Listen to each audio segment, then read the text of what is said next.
그동안 술 때문에 이제 간이 많이 지쳐 있었던 것만큼 앞으로 더 신경을 많이 쓰셔야 할 것 같은데 이 간 건강을 올바르게 관리하는 법도 좀 알려주시죠. 간 건강을 지키기 위해 먼저 우리가 알아야 할 게 하나 있습니다. 바로 간 질환 환자에게서 공통적으로 높게 나타나는 땡땡땡 농도인데요. 어? 땡땡땡 땡땡땡 농도. 농도? 네, 세 글자. 세 글자? 어, 세 글자 뭐가 있을까요? 술 취한 농도? 중금속? 바로 뇌독소입니다. 뇌독소요? 이 뇌독소는 장 속에 존재하는 그람 음성균이라고 하는 유해균의 세포막에 있는 독소로 어머. 소장과 대장 어디에나 존재하는데요. 아. 장에 있는 뇌독소가 간에 왜 영향을 미치는지 궁금하시죠? 네. 우리가 섭취한 음식들이 소화관에서 흡수된 후 대부분 간 문맥을 통해 간으로 먼저 유입이 되는데 이때 뇌독소도 함께 들어가기 때문입니다. 일반적으로는 이 뇌독소가 간의 해독작용을 통해서 대부분 없어지지만 간이 처리할 수 없는 수준으로 과도한 뇌독소는 없어지지 않고 간을 손상시키게 됩니다. 아, 장이랑 이 간이랑 되게 가까운 관계였네요. 그래서 장에서 생겨난 이 뇌독소가 간까지 영향을 굉장히 크게 미치게 되는 건데요. 실제로 쥐에게 뇌독소를 투입하는 동물 실험을 진행한 적이 있는데 네. 이 뇌독소를 투입한 쥐의 간 수치가 급격하게 높아지는 결과를 보였다고 합니다. 이 사람에게도 비슷한 현상이 확인이 되었는데요. 이 혈중의 뇌독소 농도에 따라서 세 개의 군으로 나누어서 16년 동안 관찰을 했더니 이 뇌독소의 농도가 높은 군에서 간 질환의 발병률이 유의미하게 증가한 점이 확인이 되었다고 합니다. 이 뇌독소가 가장 높은 농도군의 간 질환의 발병률이 약 2배나 높았다고 합니다. 아, 진짜 어떻게 하면 되는지 좀 알려주세요. 이 간이 막 딱딱해지고 막 이러는 거는 상상하기도 싫어요. 너무 무섭다.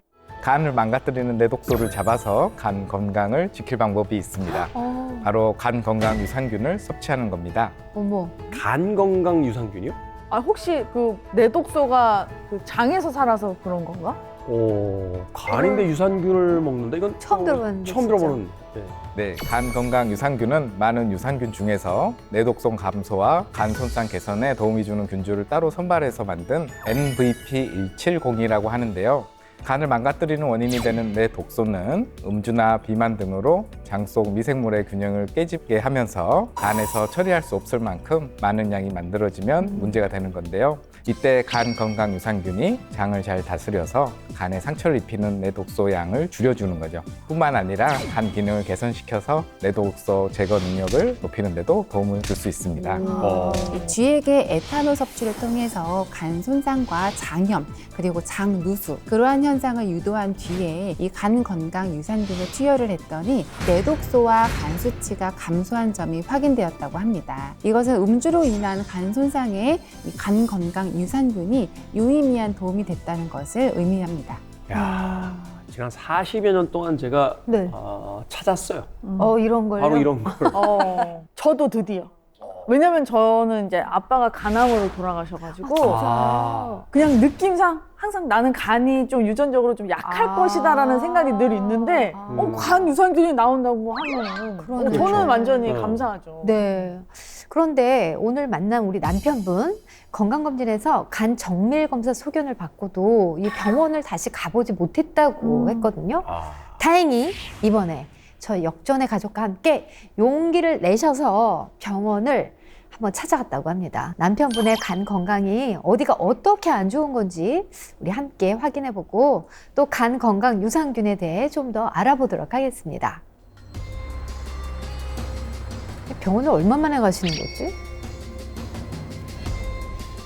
아내분도 같이 가셨네요. 두 분이 네 같이 가셨네요. 그렇죠. 부부면은 뭐 같이 가서 네. 같이 받는 게 좋죠.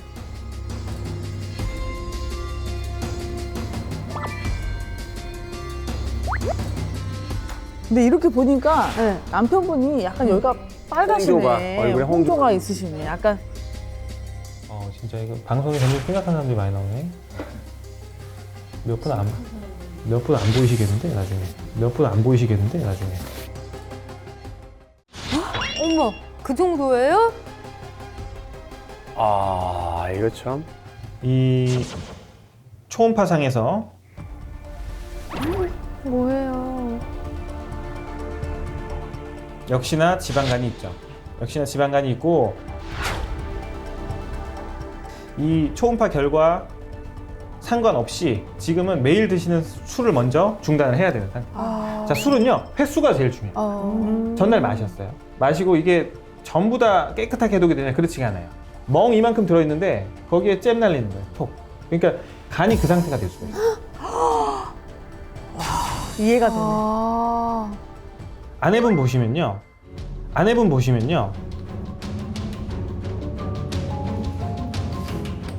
지방간이 있으시네. 지방간이 있으시네. 진짜요? 아까 술 안 드셨는데, 그쵸? 네. 자, 여성 같은 경우는 갱년기 이후에 지방간이 남자보다 훨씬 잘 생겨요. 좀 억울하죠? 술을 이렇게 마시고 했는데 지방간이 나도 있다고 이렇게 되는 거니까 좀 억울할 수 있지만 역시 그래서 관리는 누구도 피해갈 수 없다.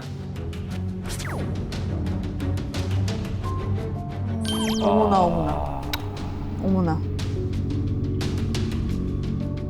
남편분의 검사에서 우리가 말로만 듣던 지방간이 나와서 좀 놀랐습니다. 뭐 나올 거라는 생각을 좀 네. 하긴 했었는데요. 그런데 술을 입에도 안 드시는 아내분도 똑같이 지방간이 발견됐습니다. 이런 건 또 무슨 일인가요? 네, 지방간은 술을 안 마셔도 나타날 수 있습니다. 남편분처럼 술을 많이 드시는 분들에게서 나타나는 지방간을 알코올성 지방간이라고 하고요. 아내분처럼 술을 안 드시는데도 지방간이 발견되는 게 대사이상 지방간 질환, 흔히 말하는 비알코올성 지방간입니다. 네. 이 비알코올성 지방간은 주로 비만, 당뇨, 고지혈증 등으로 생기는데 우리나라는 비알코올성 지방간 환자가 알코올성 지방간 환자보다 약 1.5배 정도 더 많다고 많아요? 알려져 있고요. 비알코올성 지방간 환자의 연평균 증가율은 21%를 기록하기도 했습니다. 야. 이거 다 남편분 때문이에요. 옆에서 그렇게 맛있는 걸 드시는데 옆에서 어떻게 참아요? 네, 그렇죠. 이렇게 특히 아내분처럼 중년의 여성분들이 간 건강을 잘 챙겨야 되는데요. 이 중년 여성의 경우에는 여성 호르몬이 뚝 떨어지게 되잖아요. 이때 이런 호르몬 변화로 굉장히 비만해지기가 쉽습니다.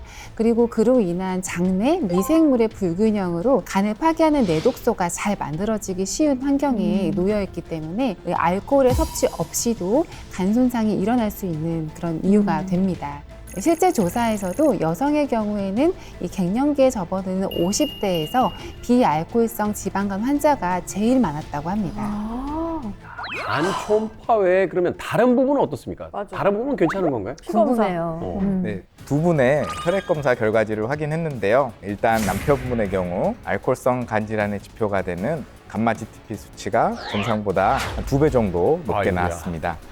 감마 GTP 수치는 간에서 보통 분비되는 것으로 알려져 있는데요. 실제적으로는 간 손상의 지표는 아니지만 지방간이라든지 알코올의 섭취가 있으면 올라가서 알코올성 지방간 혹은 그냥 지방간의 수치로 알려져 있습니다. 그리고 체중도 고도 비만에 해당되셔서 알코올성 지방간과 비알코올성 지방간의 조건을 모두 갖추셨다고 볼 수 있습니다. 한 가지 주목할 점은 당뇨로 알 수 있는 당알색소 수치가 두 분 모두 고위험군으로 나왔습니다. 아니, 남편분이 아니라 아내분도 같이요? 네, 아내분은 지방간의 당뇨 전 단계 그리고 콜레스테롤 수치도 높게 나오셨는데요. 실제로 비알코올성 지방간을 가진 중년 여성은 당뇨병의 유병률이 5.5배가 증가한다는 게 연구를 통해서 알려져 있기도 합니다.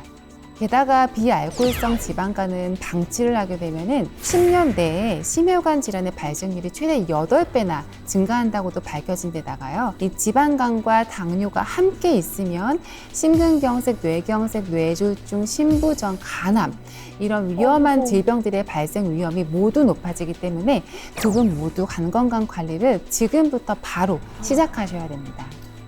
아까 우리 내독소랑 간 건강 유산균에 대해 배우고 있었잖아요. 두 분도 간 건강 유산균으로 관리를 하게 된다면 건강을 되찾는데 도움이 되겠네요. 네, 도움을 받을 수 있습니다. 아까 내독소 농도가 높을 때 간질환 발병률도 높다고 말씀을 드렸잖아요. 이 부부에게서 동시에 나타난 지방간 역시 지방간이 있는 사람이 없는 사람에 비해서 내독소의 농도가 높다고 밝혀졌거든요. 게다가 지방간이 점점 진행될수록 내독소의 농도도 함께 높아진다는 점도 확인이 됐습니다. 그렇기 때문에 간 건강 유산균으로 내독소 농도를 낮춰서 간에 쌓인 이 지방을 없애는 게 꼭 필요하겠죠. 그렇다면 말씀하신 간 건강 유산균이 이 알코올성과 비알코올성 지방간 모두에게 도움이 되는 건가요? 네, 간 건강 유산균은 알코올성과 비알코올성 간 손상으로부터 간 건강에 도움을 줄 수 있음을 식약처를 통해 인정받은 원료이기 때문에 알코올성 지방간뿐만 아니라 비알코올성 지방간에도 도움을 받을 수 있습니다. 네, 그리고 여러 연구를 통해서 그 내용을 확인해 볼 수가 있는데요. 먼저 비알코올성 지방간의 경우에는 비만이 가장 큰 원인으로 꼽히거든요. 이 조사 결과 체질량 지수인 BMI가 높을수록 혈중의 내독소 농도도 높은 것으로 나타나는데요. 이 동물 실험 결과 고지방 식이로 체중 증가, 지방간, 그리고 간 손상을 유도한 쥐에게 간 유산균을 섭취하게 했더니 이 간을 파괴하는 내독소가 대조군에 비해서 감소했고요. 섭취 직후부터 실험쥐의 체중 증가가 억제된 점이 확인되었다고 합니다. 그럼 이렇게 생각하면 또 간에 쌓인 지방간도 그럼 없애줄 수도 있겠네요? 그렇죠. 간에 쌓인 지방 역시 간 건강 유산균 투여 후 대조군에 비해 줄어들어 지방간이 개선된 점이 확인되었습니다. 또한 간 기능을 나타내는 ALT와 AST 수치 역시 감소했다고 합니다. 관련된 인체 실험 결과도 있는데요. 비알코올성 간 손상 환자를 대상으로 간 건강 유산균을 12주 동안 섭취하게 했더니 ALT, AST, 감마지 TP 수치가 유의미하게 감소했고요. 내독소 역시 대조군에 비해 감소한 점이 확인되었습니다. 그럼 알코올성 지방간에는 어떻습니까? 저는 이 부분이 제일 그렇죠. 그러시죠. 네, 제가 바로 답을 드리겠습니다. 이 알코올성 지방간에도 간 건강 유산균이 유의미한 영향을 미치는 것으로 나타났습니다. 이 한 연구에 따르면요, 음주량이 늘어날수록 혈중 내독소 농도도 같이 높아졌다고 하는데요. 이 쥐에게 에탄올을 섭취를 시키고 간 손상을 유도한 뒤에 이 간 건강 유산균을 투여했더니 내독소와 간 수치가 감소한 것은 물론이고요. 또 알코올 분해 요소의 활성도 증가했다고 합니다.